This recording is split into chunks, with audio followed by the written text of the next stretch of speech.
It's Adam here for PC Monitors, and in this video I'm going to be taking a look at the Dell S2419H.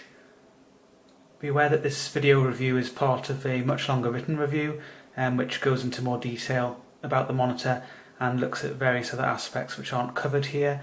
This is really just a way of me sort of showing off the monitor and going through some of the key attributes of performance in a more visual way, which can be very useful as well. But be aware that what you see is dependent on your own monitor. It's dependent on the processing done by YouTube and my video software, and of course my camera as well. So it doesn't represent what you'd actually see whilst observing the monitor firsthand. The monitor uses a glossy, low haze IPS type panel. That's an in-plane switching type panel. The low haze screen surface I explore a little bit more later on, but basically it gives you a little bit of an edge in terms of the vibrancy and clarity. It gives a kind of wet look to the image, like looking at a glossy magazine. It's something that some users really appreciate, but you do have to be more mindful of your ambient lighting to avoid reflections on the monitor. It has a very mild anti-glare filter, so it doesn't give you the same kind of sharp mirror-like reflections that an untreated glossy surface would give you, but you still have to be careful with your lighting. The resolution is 1920 by 1080 Full HD. It's a 23.8 inch diagonal screen size, so the pixel density is reasonable. It's not amazing and it's not terrible. Many users would find the sort of readability just fine. The level of desktop real estate obviously not the same as you'd get with a high resolution, but the pixel density itself is alright for sort of general purpose use, and it is a fairly low priced monitor, so it kind of makes sense. I'm now going to talk a bit about the external features of the monitor. The most notable is the fact it uses a glossy screen surface. This actually has a mild matte anti-glare treatment to it, a very low haze, which means it has a slightly sort of darker look rather than sharp reflections, and it kind of slightly gives a sort of blurred appearance to the reflections. But you do have to be careful about your ambient lighting. So I'm in a moderately bright room at the moment. You can see some definite reflections on the screen. What I would say though is when the screen's on and light from the monitor's competing with the image, this is a lot less noticeable. You'll see that later on in the review, but you do have to be more careful about your lighting conditions due to this screen surface. It doesn't have the kind of sharp mirror-like reflections of some untreated glossy screen surfaces, and it is exaggerated a bit in the video, I will say that much, but it's certainly something that you have to be aware of. It has what Dell calls an infinity edge bezel. You can see that there's a slight panel border around the image, and you can see that when the screen is on more clearly, and there's a very thin hard outer bezel component as well, but both components are very slim, and at the bottom as well, the bottom bezel is very slim. The stand is fairly simple stand design. It only offers tilt. There's the only ergonomic flexibility, so you can tilt the screen backwards slightly and forwards a bit. The exact amount you can do that is given in the written review. The stand base itself is matte silver plastic, or kind of a semi-matte silver plastic, kind of satin effect if you prefer. And there's a cable tidy loop at the bottom of the stand base as well. Also from the front, or at least at the bottom, you'll notice that there are some speaker grills, the stereo speakers, two 5-watt speakers. They're max audio, I think Dell calls them. They give a pretty decent sound output. I talk a little bit about that in the written review as well. From the side, there's not really much to the monitor. It's pretty slim at the thinnest point, and it goes out a little bit more centrally, but it really is quite a slim profile it maintains. And you can see the stand from this perspective as well. And it's just a simple tilt-only stand, as I'd mentioned. It's not much to the stand either. It does the job, holds the monitor in place. And it's not as deep as some stands, which is good, so it means you can put the monitor pretty close to the wall as well if you want to. The rear of the monitor, it's glossy again, but that's because it uses glossy, what I call fingerprint magnet, dust magnet plastic. It's not my favourite material, but it faces the wall, so I'm not really too fussed about that. There's a silver coloured Dell logo centrally. There's kind of a matte plastic used at the bottom, and again you can see the silver coloured stand. Notice there's no provision for VESA mounting, no VESA holes. It keeps the monitor pretty slim, pretty light as well, but it will annoy some users, so you are stuck with a tilt only stand. The other feature, there's a little K slot, a Kensington lock slot there. A security feature. Most users won't be really fussed about that, but it can be useful if you need to use it. And the ports, they're down firing. There's a DC power input, so the monitor uses an external power brick, and there's a photograph of that in the written review if you want to see the power brick. So that just plugs in there. There's a cable tidy loop, as I'd mentioned before, and then there are two HDMI 1.4 ports, plus a 3.5mm headphone jack. I'm now running Wolfenstein 2, the new Colossus, and I'm going to talk a bit about the contrast performance of the monitor. Now, being an IPS model, it does have what's known as IPS glow, and this is a kind of haze or bloom of light which you can see when you observe darker shades, which is most noticeable from a normal viewing position towards the bottom corners of the screen. Note that the camera is fairly central, so you'll maybe see some of this towards the top as well, but from a normal viewing position your head should be or your eye line should be in line with the top third of the monitor really, so it's usually more pronounced towards the bottom corners of the screen. And it eats away at some of the detail. All IPS type models have it to a degree. This one, I wouldn't call it a low glow panel. It has a fairly average amount of IPS glow, I'd say, perhaps actually a bit lower than you'd see on some models. The screen surface actually helps sort of contain it a little bit because it's a low haze screen surface. Some stronger matte screen surfaces will actually have quite a bit of internal reflection within the panel, and that can sort of bring out the glow a little bit more. So it's reduced in that respect, but I don't want you to get too excited. It's not really what I'd call a low glow panel.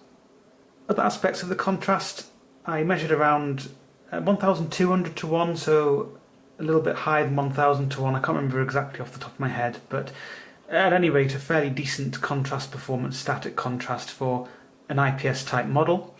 The glossy screen surface also helps, more so in sort of better lit rooms than this is. This is a dark room, so I can just show you the contrast performance a bit more easily, but you get a kind of wet look when you have ambient lighting striking the screen surface, and that actually improves the perceived contrast. And with glossy screens like this, and it can give a really quite nice sort of vibrant pop to the image.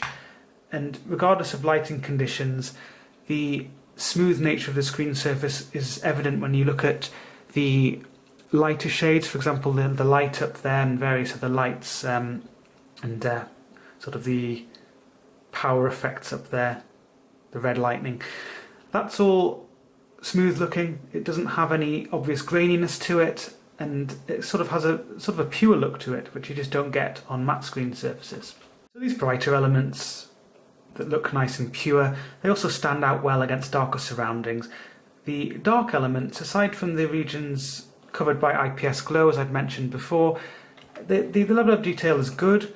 There's not sort of any major loss of detail. As the gamma handling of this monitor is a little bit off the kind of 2.2 target that you'd usually go for PC usage. It's actually close to 2.3 on average, and that means that some shades are a bit darker than they should be, but it's quite a subtle difference really, and it doesn't really affect the detail too much.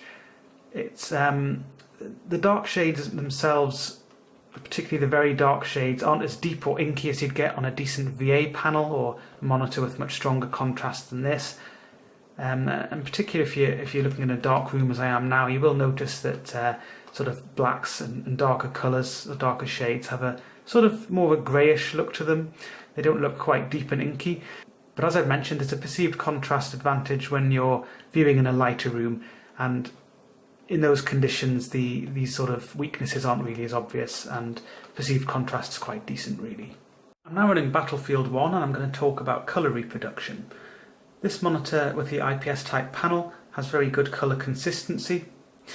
That means that shades appear pretty much the same if you view them in the central region of the screen versus when that shade is viewed further out. Obviously you can see some differences as I move the camera, but that's because of the lighting effects of the game. So they don't lose saturation as you'd get with a VA or TN model. In particular TN models, when you compare the same shade lower down the screen, it loses considerable saturation and looks pretty washed out. Towards the top of the screen it looks far too deep and dark, dull, and some people might describe that as washed out for that reason. And with this strong consistency, you get a really nice variety of subtle shades. So there's a lot of different green and brown shades shown here which look very natural, and they have their own kind of identity because they're consistent regardless of the on-screen position, and that really sort of brings out the subtle shade range in a nice way. And obviously you're not necessarily going to be appreciating this kind of aspect so much when you're just playing the game, especially if it's a more competitive game, but still some users do like that aspect. In terms of vibrancy, the colour gamut of this monitor is a little bit beyond sRGB, but not much beyond sRGB. So in that respect, it doesn't really have the same kind of depth or vibrancy as some models with more generous colour gamut would have. However, it still does have a pretty rich look to it, and again, the glossy screen surface in the right lighting certainly gives a nice sort of edge to it, and it has a nice kind of glossy pop, as I like to call it. So there are definitely some vibrant shades which stand out nicely. There aren't really any particularly good examples of this on this particular scene. I actually chose this scene because it has a really nice palette of more muted greens and browns, and is a good example of the sort of natural environmental shades which this monitor handles very nicely. But you can see examples of kind of flames and fire and stuff like that, which looks nice and vibrant. It has a fairly rich orange look to it, and overall it's I mean, there's some nice fire here, speaking of fire, but you know, it doesn't have the kind of same intensity that some models would have with their more generous colour gamut, but I do feel that the glossy screen surface does give a nice kind of pure look to that. And with the gamma setup of this monitor, as I mentioned earlier in the contrast section, it sort of averages 2.3. That actually gives a little bit of extra depth as well. So I would never describe this monitor as washed out, far from it. I'm running Battlefield 1 again, and I'm going to talk about responsiveness on this monitor. I'm just in a cutscene about to load out a scene on the game which is really good for showing weaknesses in monitor responsiveness, and more usually showing weaknesses on VA models, vertical alignment models. The reason I'm picking this particular scene is there are some weaknesses on this model as well. They're nowhere near the same as the weaknesses you'll find on VA models, but this scene does actually sort of pick them out in quite a good way. So hopefully you'll be able to see some of them on the video, and I'll at least be able to talk through them. Talking about the slight weaknesses, I'd like to talk about an important concept called perceived blur. Now, this is explored in some detail in an article on responsiveness on the website, and there's also a bit of a summary in the written review which you should find helpful. But essentially there are two main aspects of perceived blur when it comes to observing motion on a monitor. One of them, pixel responsiveness, which I've sort of mentioned briefly and I'll talk about a little bit more later. But the other is linked to the movement of your eyes, and it's linked to the refresh rate of the display. So even if you had a 0.01 millisecond response time or pixel response time, this monitor doesn't have that kind of speed of pixel response at all, but if it did, in theory, you'd still have this sort of mask of perceived blur which is linked to eye movement and linked to the refresh rate of the display. You can't really get over that by just improving the pixel responsiveness. So to a large extent what you see is much as you'd see on a much faster 60Hz LCD, the fastest sort of 60Hz LCD out there, really fast TN model, be pretty much exactly the same in terms of the perceived blur due to eye movement, and that's really the dominant cause. But there are some weaknesses, as I've mentioned. Most of the pixel responses are optimal, so they don't impart any additional perceived blur on top of what you're seeing due to the eye movement and linked to the refresh rate, but there are some weaknesses. There's a kind of what I call a powdery trail, and this is more common on this model with some of the higher contrast transitions, but this isn't to be confused with the kind of smeary trailing you get on some VA models, where particularly behind the horse, for example, you might see this obvious sort of smoky, smeary trailing, and it's a bit messy. There's nothing like that on this, it's a lot faster than that. But there is some kind of powdery trailing for these high contrast transitions, which just adds a little bit to the perceived blur. You can see it actually, I think, more noticeably with the icon above the horse there. It's quite slight though, it's probably not going to come out on the camera, to be fair. I think for the sake of completeness it is worth noting these things though in the review. Moving on, Again, with VA models, most VA models, you'd see quite obvious what I call breakup trailing. I'm not going to go into that here because it's not really relevant. This monitor doesn't show that. So you'd often see that beyond the rock structure and behind the rock structure, sorry, as you're moving. But on this model, it really isn't an issue. There's a little bit of powdery trailing, as I've mentioned.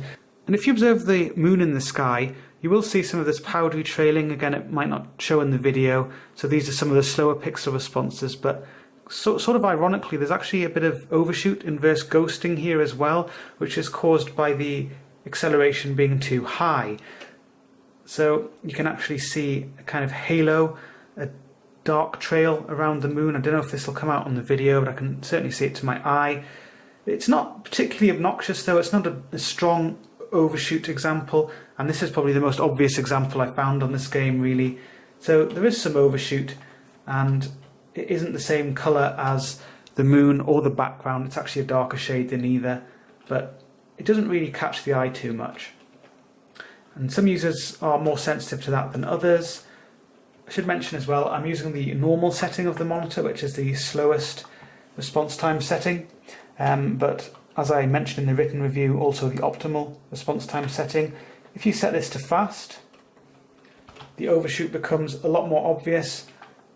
Again, I don't know how this will appear on the camera, but there's an obvious silhouette around the moon now, an obvious halo trail.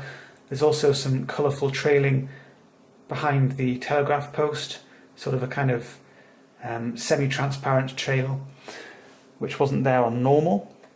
It wasn't there to the same extent on normal anyway. And super fast really just sort of heightened this overshoot further. Now there's a really obvious bright trail behind the telegraph post, and around the moon there's a very strong dark trail.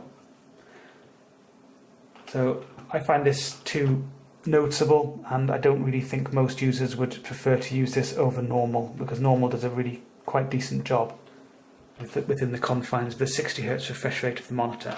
There were some other examples of overshoot, but they're really very faint, barely worth mentioning, and actually too difficult to capture on the video. I know because I've tried already. They're kind of what I'd call snail slime trails, and that means they're sort of semi-transparent, slightly darker than or slightly lighter than the background colour, but overall quite blended, so they don't really catch the eye, and they're not bright, and they're not obviously dark, so they really won't catch most users' attention, but they are there in places. I'd say overall, given the confines of the 60 Hz refresh rate, this monitor does well. There aren't any obvious weaknesses. There are some slight weaknesses, and I thought it would be important to really show them in the video and talk about them, because I don't want to sort of mislead people and pretend this is a perfect 60 Hz monitor in terms of responsiveness. It isn't. It does have some weaknesses, but they're slight weaknesses. To wrap up then, this monitor doesn't really have any particularly fancy features, which is why this video was a bit shorter than some of my other recent video reviews. There's no sort of HDR to talk about, there aren't any high refresh rates to talk about, no variable refresh rate technology such as G-Sync or FreeSync, but it's just a fairly standard 60 Hz monitor.